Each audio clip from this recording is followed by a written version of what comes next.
So first, thank you for coming. Appreciate you, bro. Thank you for having me, man. It's love. What was it like growing up in Milwaukee? Milwaukee is definitely different than Chicago. Like I don't know what it was like growing up in Chicago for a fact, but I just know so many people who have. I feel like I got a good. Obviously, I lived here for like 15 years. I get like a good vibe for it. But Milwaukee was like a little bit slower paced, and people just like kind of keep their head down and work more. So you just see everybody go to work, come home, like cook dinner, like family dinner, blah blah blah. Get right back to work next day.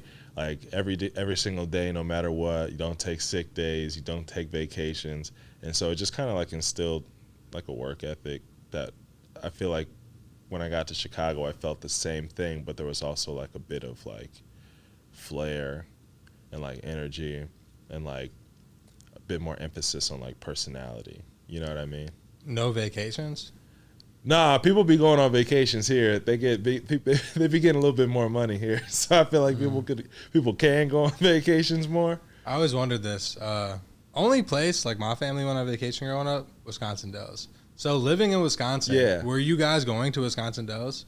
I mean, we black, so we didn't really go to water parks like that.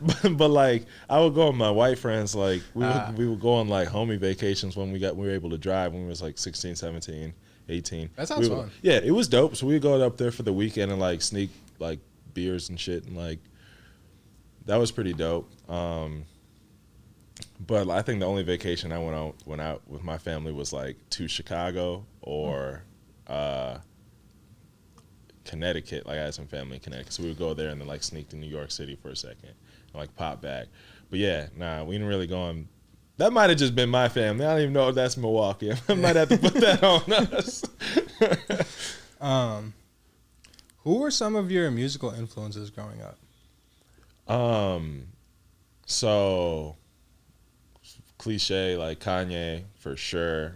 Just Blaze, like the whole Rockefeller movement, like specifically like the production.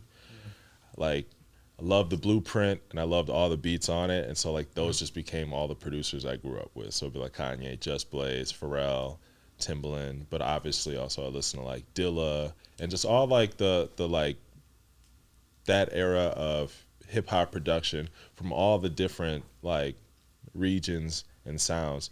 And I think it was like kind of cool to just from there just I kept diving down rabbit holes. You know what I mean? I would find somebody dope and then figure out who was the people that sounded kind of like him. Who else was around in the city at him at the same time? Well, who was the person he would like listen to before that? So it just became this rabbit hole of shit. And then after that I got older, and like a Trilly and like different like those big ass blogs where you could just like go look up albums like it would just have like paste codes. You can just go like type in a website. You could just type in an album name and find the website to download it on. Big database. And I would like go get that shit and just download all this music, like old music, new music, old Stevie Wonder shit, like new shit. Who is this new motherfucker named Future? Like, what is this? Let me grab this. You know what I'm saying? DJ Esco. Like, let me go get all this stuff. But then it would also be like some old like Tammy Terrell shit. And just going through rabbit holes and shit like that. But it was definitely all based off like that first core like shit I fell in love with. At what point did you begin producing? I think I got my hands on the first. I don't even want to call it producing because I was really just making noises in the program. But it was like I was 14, let's say. 13, 14, something like that. So 2000 and, I'm about to sound old as hell, boy. 2003, like college dropout-ish, like right around there. I was kind of like, I ironically like found Fruity Loops, like right then. Yeah, you got introduced to me from this dude that I went to school with. He was like the stoner in class, and he was like, "Oh, dude, listen to these beats I made." And I listened to it, and I was like, "Nigga, you did not make this beat, but how did you make this beat?" And he was like, "Oh, I use this program," and I was like, "Oh, for real? What's it called?" Oh, this is the name of it. Just like type it in, you download it like the same way you download music and shit. And I was like, "Oh, okay, bet." So I downloaded that, and it was just the demo version for the longest time. You couldn't save shit. You couldn't like. So I would like make a beat for like 3 days and just keep that bitch open in the background and like fuck my family computer up, like because it was like you'd have a beat making program open in the background with the beat running while you're trying to like pay bills and shit. Like, why is the computer going so slow? Like, and but I was just trying to like get better and shit, and finally like I found like a real version. But yeah, it was just off some random shit. So you attended DePaul University? Yeah. How was your experience there? It was cool. It kind of like helped me. It definitely got me ready for like more of the real world than I feel like a lot of other like state universities do, because like it was right in the middle of the city. Yeah. So I really got to like go to different neighborhoods and get to see how like normal people live in Chicago, in like a big ass city, right? You know what I'm saying? So like you get a different like feel for the speed and the hustle. And then I met like really dope people. Like I met your brother, I met Pat, I met like Welby. I met all these different people like there. Like ironically, like I ended up meeting through DePaul. I ended up meeting my girl. Like I ended up meeting all these different people that are like in my life for like a long time, forever, So it was a cool place to network and shit. Like I definitely like, there was aspects of it I didn't love. There was aspects of it that like pushed me in a different direction, which I feel like is all part of the process. What was the biggest difference between living in Milwaukee and Chicago? Man, I think it was definitely the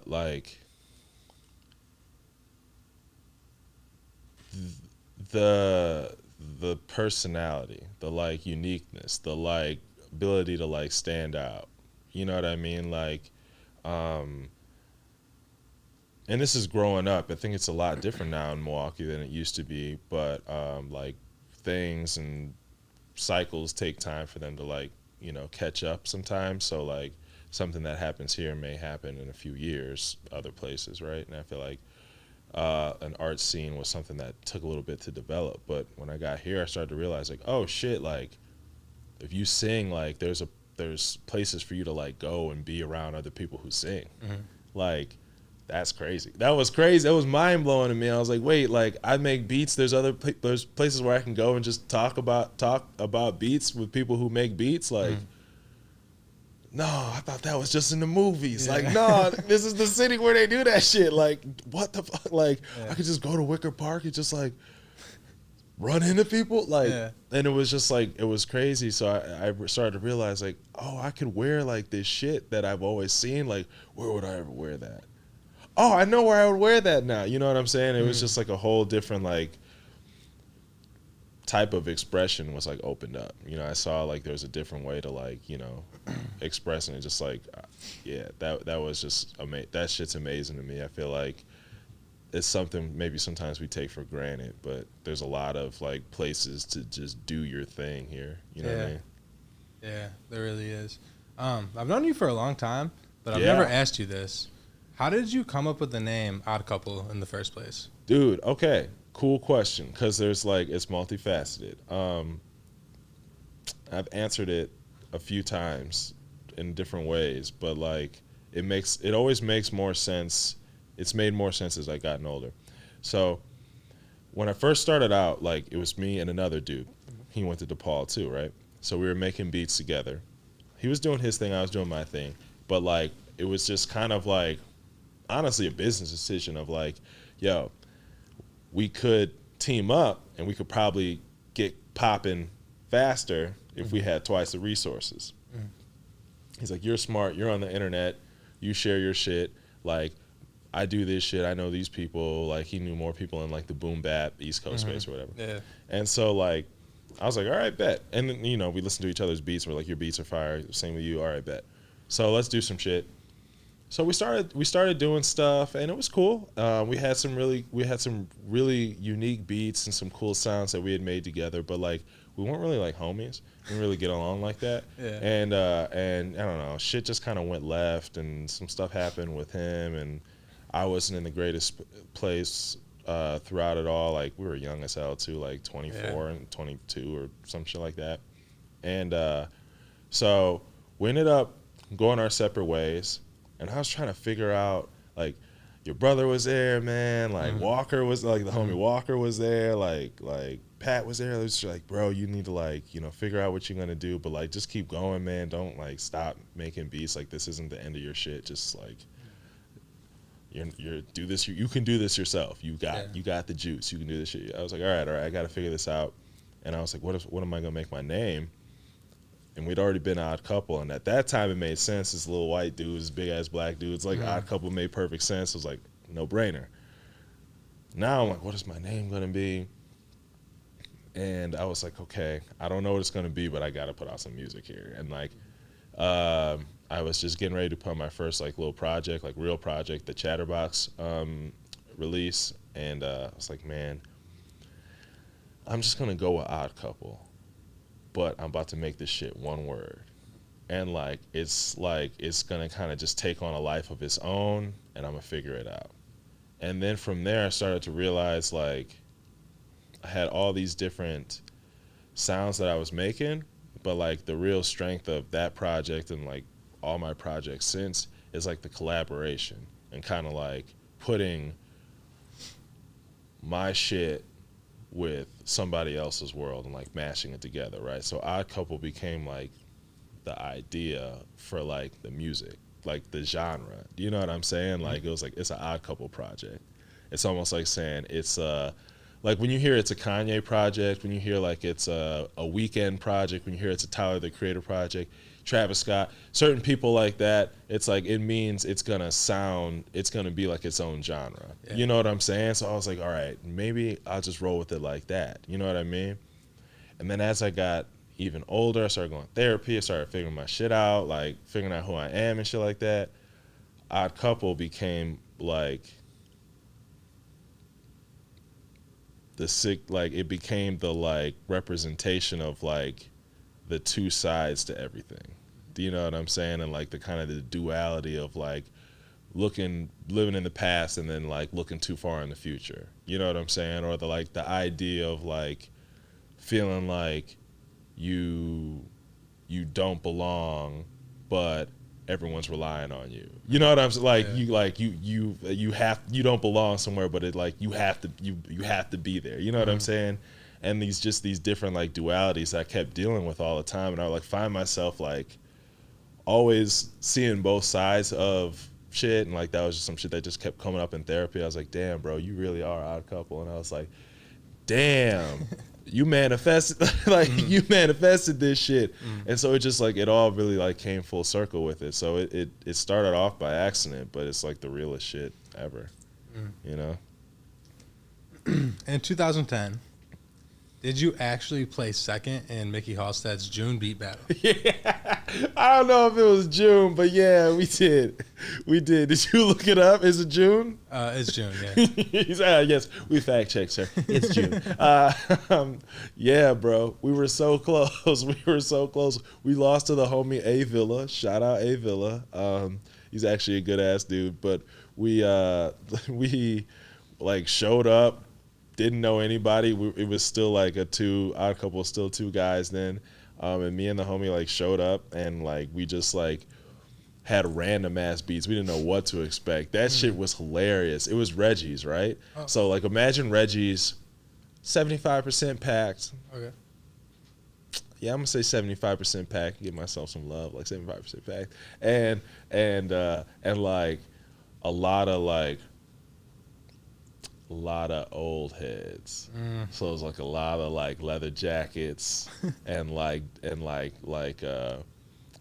that really dark denim with no like fade to it at all. We were just like, God damn. Like, you know what I'm talking about? Like black Air Forces were in the building, some K-Swisses. It was like, so it felt like 8 Mile.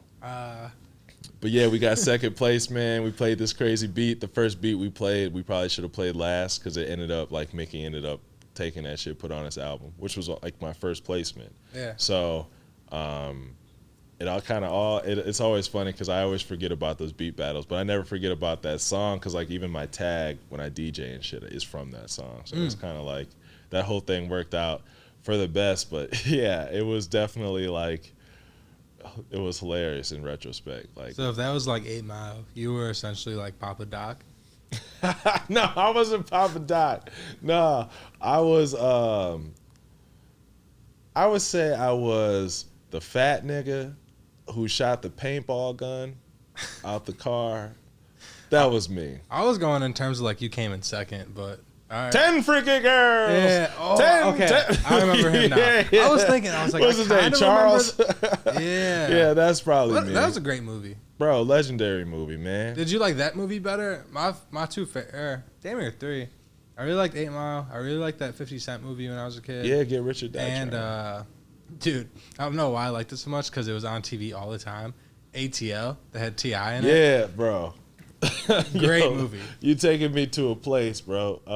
Always on TV. Those fucking movies are so funny, bro. Those are my guilty pleasures. I watch those 3.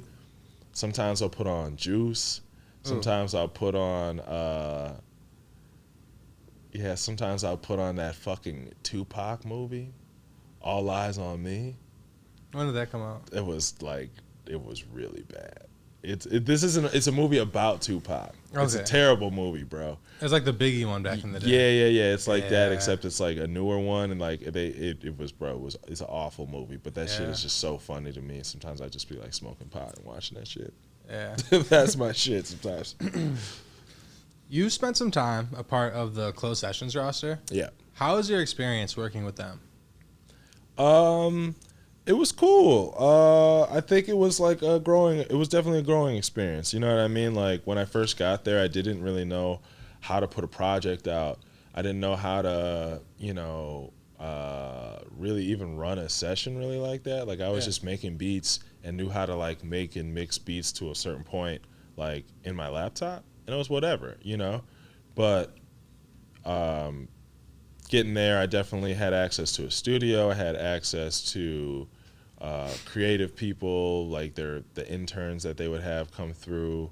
I would be able to like sit with them and like show them my shit and like collaborate with people in a different sense. Like, oh, you should do a photo shoot. Oh, for real? Like, you know what I'm saying? Like, I'm this again. It's just shit you don't really realize it's even a possibility for you at whatever level you're at. You know what I'm saying? I feel like we all had that moment and shit.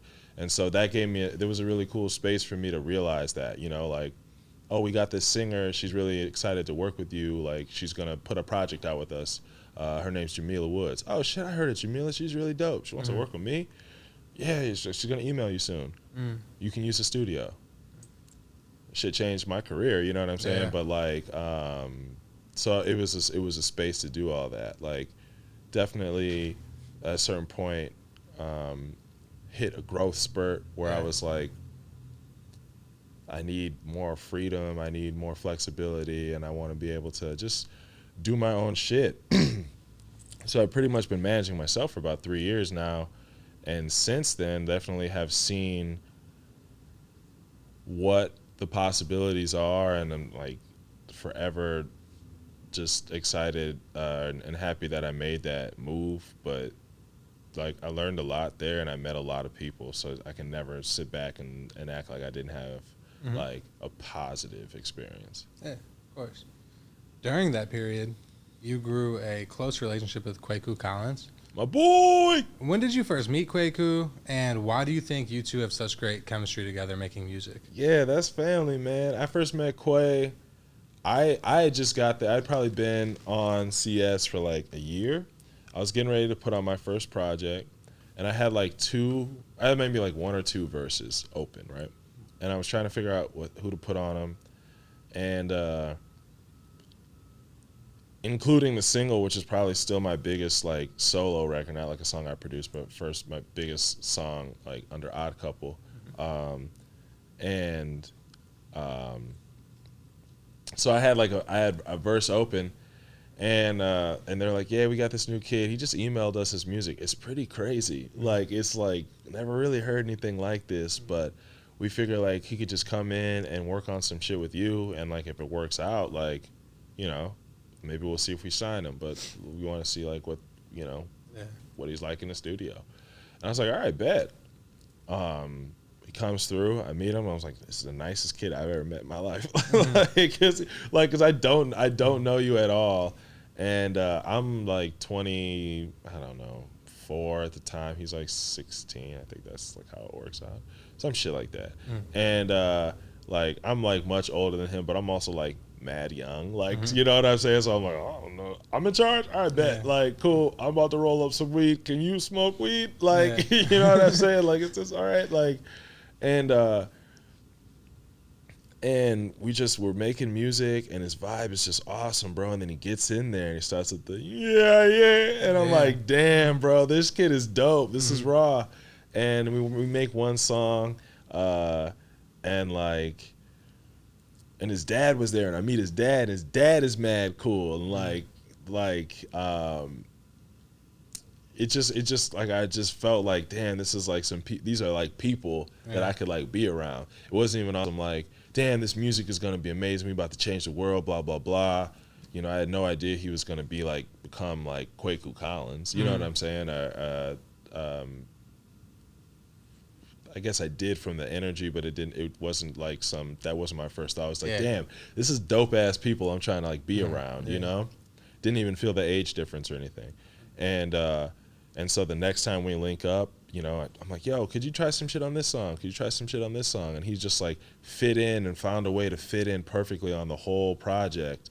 And then from there, you know, he started making new music, and I started hearing the stuff he was making. I started like sitting in on his sessions and watching how he made music. And I was like, damn, bro, you know, from the way he was like, the way he would like play shit out, the way he would like, everything was very DIY. And then like he would like the funniest shit, and like I find like I do this shit too sometimes, all musicians do, but like I would like notice like when he would like do something dope, he would like, you know, he'll like twist his dreads one way or some shit like that, you know, like all musicians do that shit. And that was like my first experience realizing like, oh damn, you really gotta feel this shit out, bro. You know what I'm saying? Like again, I didn't have a space to ever be around musicians and artists before, so this was my first time like actually like getting to know a homie through music, and like having somebody you can like, all right, cool, I'll meet you at the studio tomorrow night. Like, you know what I'm saying? Like it was always like someone to share this space with, amongst other people too, right? Not just him, but specifically with Quay. So it was like I just learned so much about like myself and like how to be an artist, and like how fun making music is and shit like that. It was dope, man. So shit kind of clicked immediately, but it definitely like grew. Obviously it's growing a ton. This is right around that time, but maybe just before, but you had released a song called Bombay State of Mind, which was like one of my favorite songs ever. Like I love that song so much. How did that song come about? Yeah, bro. So I had this beat that I'd been sitting on for a second, and at the time, like I was working with another buddy. He was kind of like, I don't know, we were just naive children trying to fucking think we were gonna change the rap game or some shit, and like, you know, he was like gonna manage me, and like I'm gonna run this management company and all this shit. I was like, all right, you know, and so why don't we just put out a project, and so we started off with just putting some records together, and we put this song together, and it was a whole bunch of homies who were, you know, talking to him and having similar conversations and stuff. But I met them all, and we were all starting to get pretty cool, and you know, started throwing one after another, and I was like, man, but I just want some shit with some more energy, and I had it playing one day. And I think I had it playing around Pat, and he was like, yo, this is an amazing beat. He was like, this is really dope. You should play this shit for Chance. And I was like, damn, like, I'd love to play this shit for Chance. Like, this is right. Juice was done. Yeah. The video wasn't done. Yeah. But Juice was done. And, like, everybody was bubbling about, like, this new Chance single is about to be the one. Like, he's about to, like, pop. You know, he's about to like really pop into like a more mainstream conversation and shit on the internet still. right? Like this is still early. But so I was like, all right, and then let's play it for him whenever he has a chance. Like, all right, he's coming over today. Yeah. Okay, cool. So I played a bunch of beats and that one. He's like, this is crazy. I would definitely rap on this. So I was like, all right, it's like, it would be for my project, so it would be like a verse. Yeah. Like, he's like, that's cool. Like, we'll figure it out. And a lot of back and forth, and we ended up making it work. And then we put that shit out. And like, to this day, I think every now and then I get tagged randomly from some like website will do like Chance's 20 best verses or some shit. Yeah. And I'll get like tagged on that shit because it's just like he really did snap. Yeah, he really did snap, and it ended up being a really fun posse cut. Like, I don't really listen to too much shit from that I made from 10 years ago, or whatever that was, almost 10 years ago.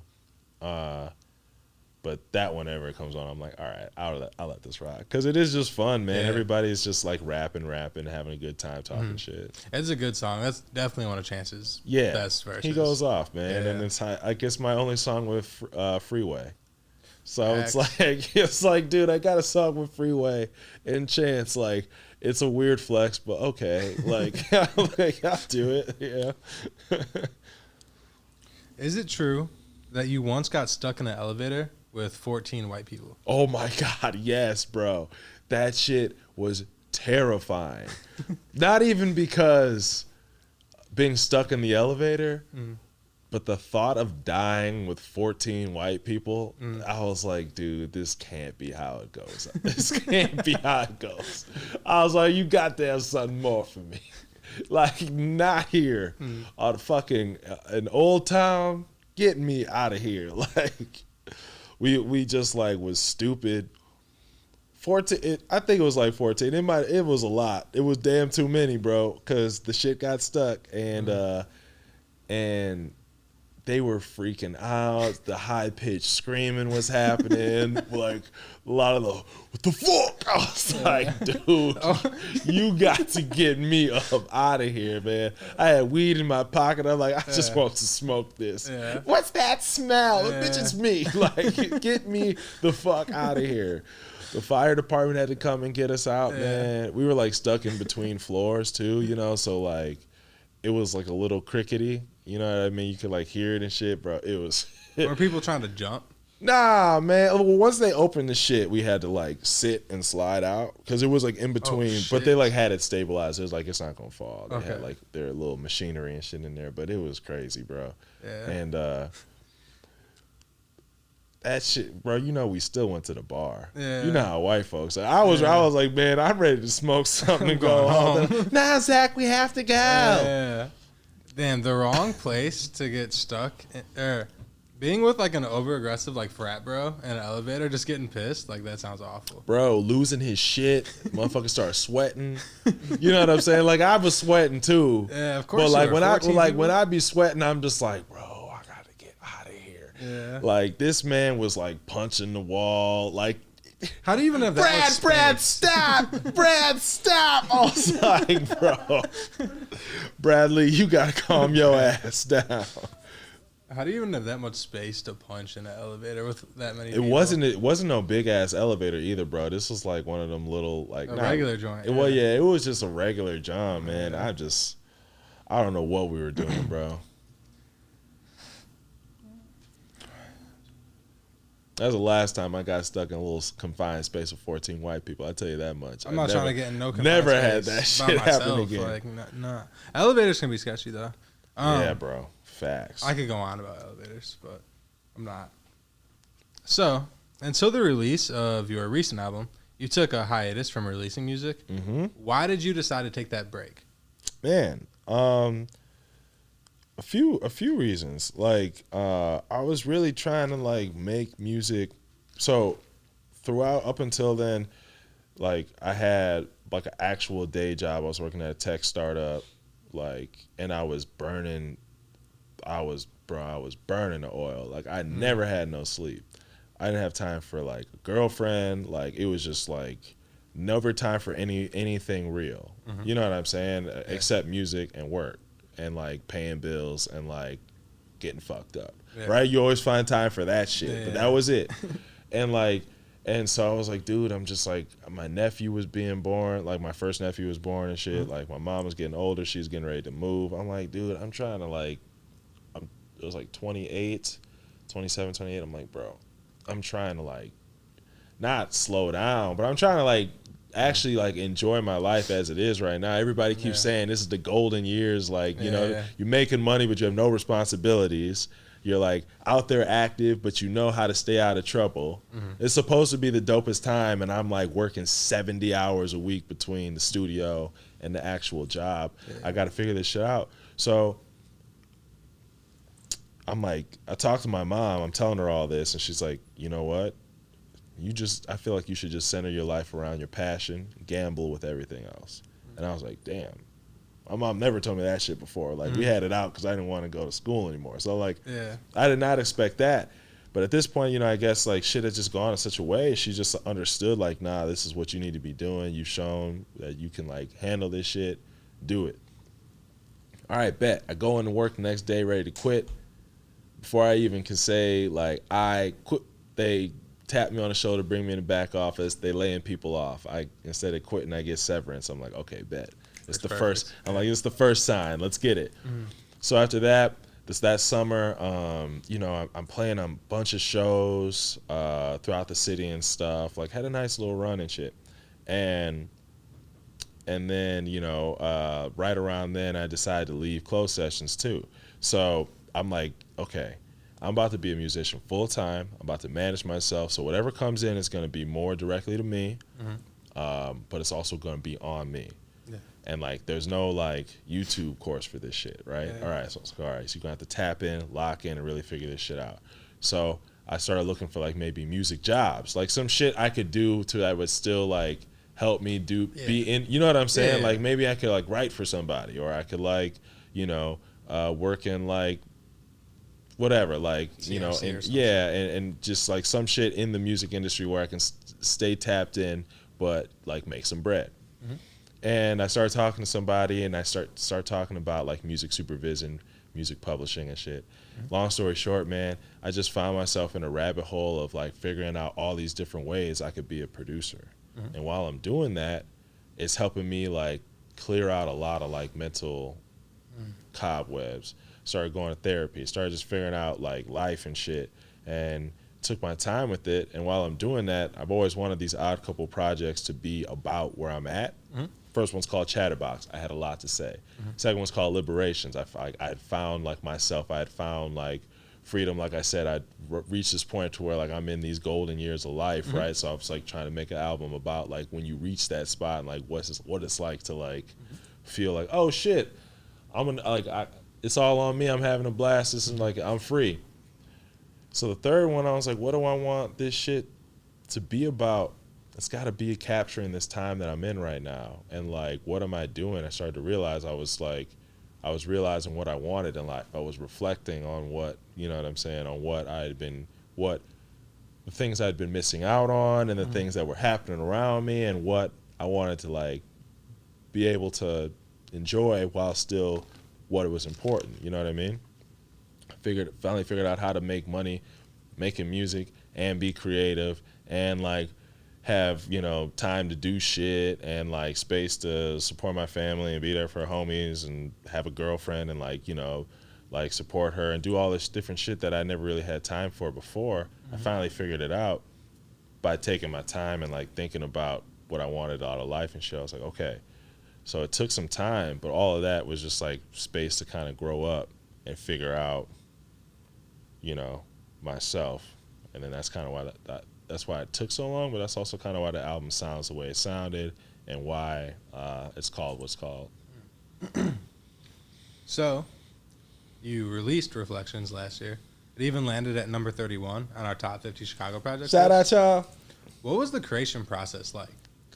It was, man, like as I just said, man, it was definitely therapeutic. You know what I mean? It was definitely introspective. I like sat with my thoughts a lot, started journaling and writing down, like, you know, just like try to do it daily, but like niggas be high, niggas be just hungover, tired some days. It just don't always happen. But like, you know, I tried to really like like keep a journal and stuff, and as I did, I would write down different like thoughts, sentences, and like I would go back and look through my shit after a few weeks and like look at stuff I wrote and be like, damn, you was having a bad day.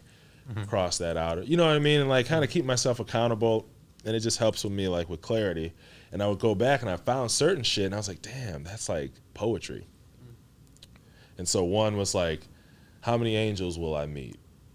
That was like one of the things I wrote down. I was like, damn, that turned into one of the songs, right? You know, and then I was like, another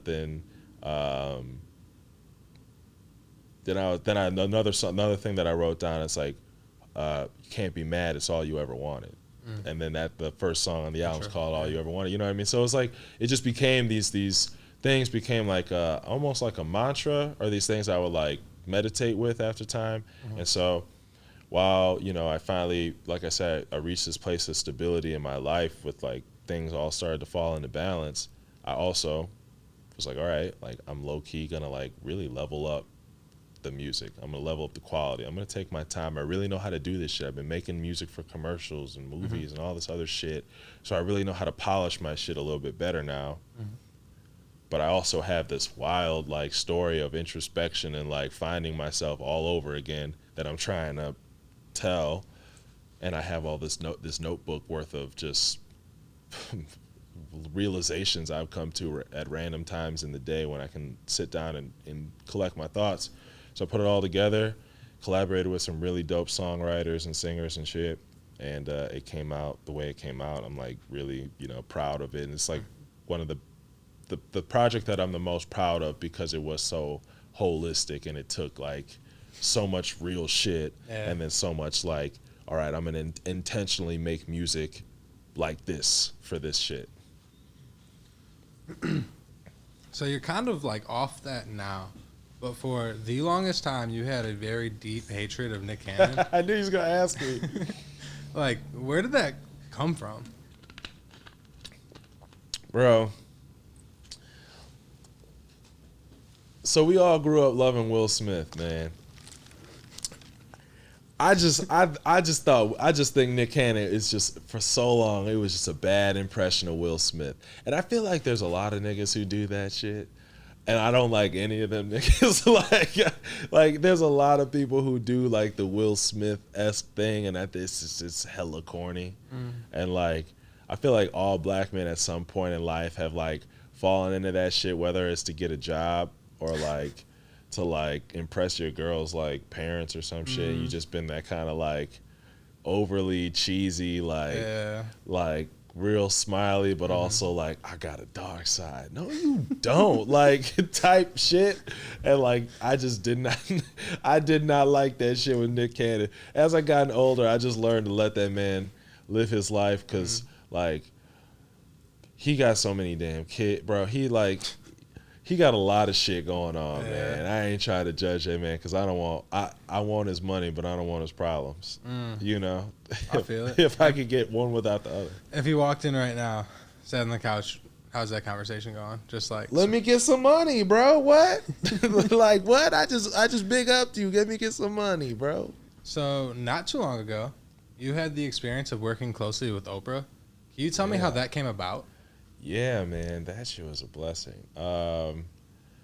It came honestly just like off of like I mentioned earlier. I spent like some time really like getting into making music, doing like music for commercials and TV shows and like movie spots, and wouldn't even always get them, but it would just be like writing spots that would help them figure out what they need. You know what I mean? And so I just had all these like loose clips. Oh, I just did this random thing for a Wendy's commercial. We'll see if it happens. Oh, I just did this random thing for McDonald's. Oh, this is one I actually got for like this random museum thing. And I would just like compile them all. And then I would send them to my girl. And then my girl would send them to her friend. Her friend was like the producer on this like developing Oprah project. You know what I mean? And finally, one day, the producer was like, I had this little showcase at like an agency, and I invited them both. I was like, oh, come through, you know. And I'm like, I know you're working on something. Like, maybe you just need to see it all, you know. And I didn't know what was going to happen from her seeing all this stuff, but thought it could be cool. You know what I mean? She came to the show. She came to the showcase. She saw like, heard what I do, saw it live, saw how many different elements I was mixing together, like DJing stuff, playing like synth pads, doing this, doing that, winding it all together, but also like working the crowd, working the crowd and shit. She was like, that was so sick. He has to be our music director. And I didn't like really think she was like being serious about it. I just thought, that was like, a compliment. Yeah. Like she's friends with my girl. Like me and my girl probably been dating for like 2 or 3 months at that time. Mm-hmm. So I was like, she's just being nice, but it's cool. Sure enough, like a couple months later, they're getting really close to the show coming together. And she's like, hey, what are you doing tonight? Can you work on some music for us? I was like, yeah, sure, I'll make some shit. And I made this song, made that song. Okay, well, Lady Gaga's the first show. Can you make some song for her to walk out to? And I was like, deer in the headlights. All right, like, what is that? What do y'all like? Do y'all like this? Y'all like this? And they were like, oh, can we get more choices? I started just sending them real music. I was like, well, what do you want it to sound like? What about that? And then they're like, oh, okay, this helps. We like that song. All right, bet. I'll make something kind of like that. So I started making some shit like that. And they were like, that was really cool process. We like how that went. So they had more stuff. And sure enough, like, it was like day before Christmas or some shit. And she called me and like offered me the position. Like, and I did that. That was a 10-city tour.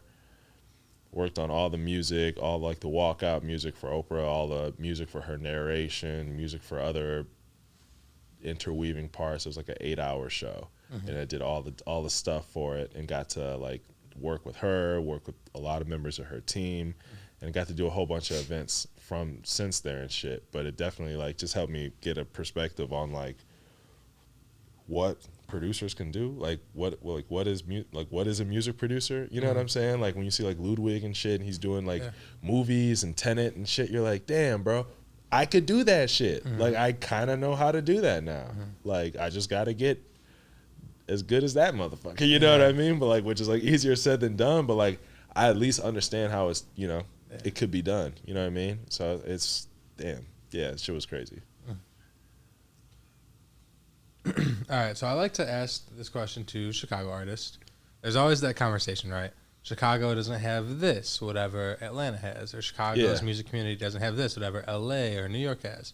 What do you think is missing in Chicago's music community? I was about to say BBLs, but I'm like, I try to see some more booty. You think that's it? Yeah, we need to see some more booty. Y'all dudes need to get out there and get some BBLs. I'm trying to see some more man butt. Nah, man. I think we just need to see. But honestly, on that note, though, for real, we need to see just some more fun, bro. We just need to have more fun, like more just like good time, less competitive. Not that it's like overly competitive, but not as like it used to be by any means. But just like don't take shit as seriously. You know what I'm saying? It's music. It's supposed to be fun. It's supposed to be engaging. It's not supposed to be polarizing. Like, just do shit to bring people together. And I feel like those are the times, like when people think about summertime Chicago and shit, it's always about like when people get together and like come together and shit like that. That's what we always think about. And so like that's what I think we should just focus on even more. It's just having more fun, having more like good fun. Like that shit sounds corny, but like we don't want motherfuckers to die, bro. Like everybody don't need to be zanned out and fucking like zombied out. Like let's just like have more time, more like, just good energy and more fun energy between each other, in a general sense, Who are some artists that you want to work with in the future? Man, okay.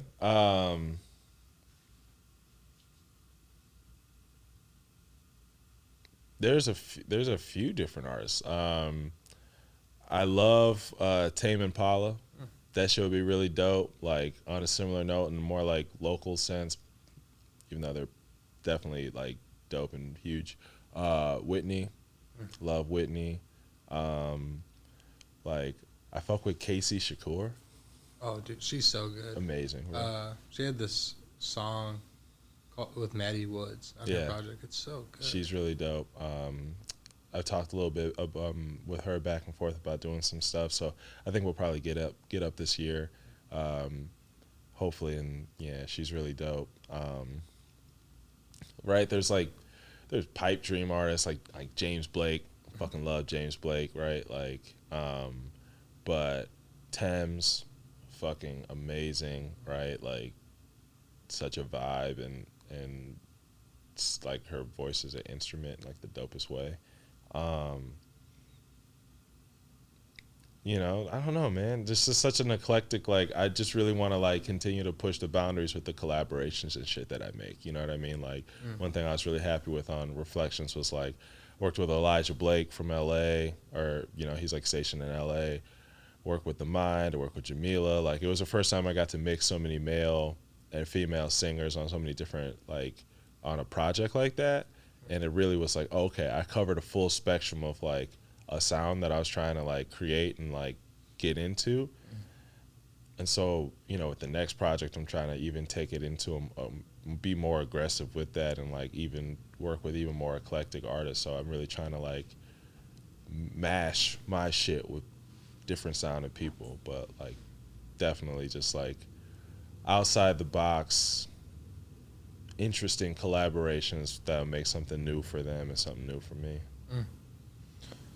Last question I have for you is, where do you see yourself in 5 years? Damn, 5 years. 5 years.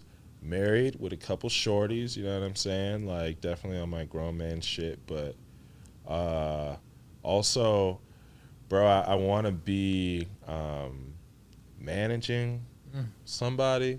I want to be managing. Like, I feel like I'm one of the roles I serve, like, just naturally from the style of the way I work, is being a mentor, right? So in 5 years, I want to be, like, kind of maybe doing that in a more professional sense, and hopefully I'm in a place to where my catalog is more solidified to where, like, I can do that more and not have to work on project to project, brief to brief, song to song. But honestly, I want to just be in a really solid place as an entrepreneur, man. I want you guys to be talking about the new movie that I scored and shit like that, and the last tour that I music directed. Like, I really want just the verticals to be higher, and for oddCouple to be like, right now I feel like it